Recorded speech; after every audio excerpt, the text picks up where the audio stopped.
poem titled The Story of Easter. He arrived in Jerusalem with palms at his feet. The crowds cheered for Jesus as they lined the street. Not everyone seemed so happy to see that Jesus was greeted so cheerfully. Jesus ate with his friends and shared bread and wine and spoke of betrayal this Passover time. He went to the garden and knelt down to pray. Then soldiers arrived to take him away. He was brought to the governor, who he thought was fair, but was sentenced to death and thorns placed in his hair. Weary and tired, that cross he dragged, falling 3 times as his energy sagged. Nailed to the cross, with thieves at his side, at noon on Good Friday, he finally died. His body was wrapped and placed in a tomb. A boulder and guards trapped him in a room. But on Easter Sunday, he rose from the dead, and his message of joy and hope was spread. Please direct your attention to the audience. Amen.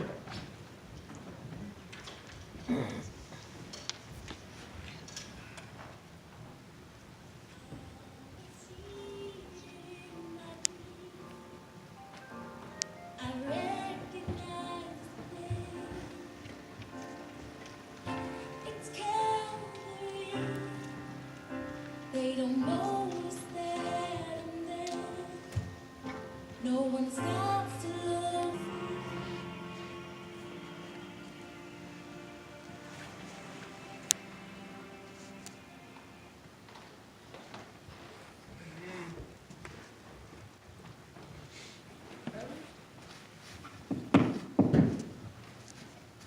Early on the first day of the week, while it was still dark, Mary Magdalene went to the tomb and saw that the stone had been removed from the entrance. So she came running to Simon Peter and the other disciple, the one Jesus loved, and said, "They have taken my Lord out of the tomb, and I don't know where they have put him." So Peter and the other disciple started for the tomb. Both were running, but the other disciple outran Peter and reached the tomb first. He bent over and looked in at the strips of linen laying there, but did not go in. Then Simon Peter came along behind him and went straight into the tomb. He saw the strips of linen lying there, as well as the cloth that had been wrapped around Jesus' head. The cloth was still lying in its place, separated from the linen. Finally, the other disciple who had reached the tomb first also went inside. He saw and believed. Then the disciples went back to where they were staying.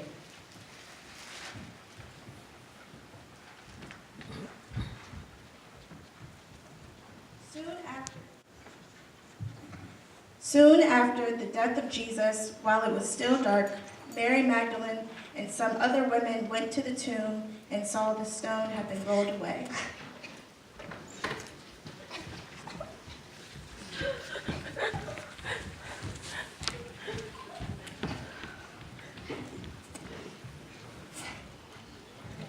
Now Mary stood outside the tomb, crying.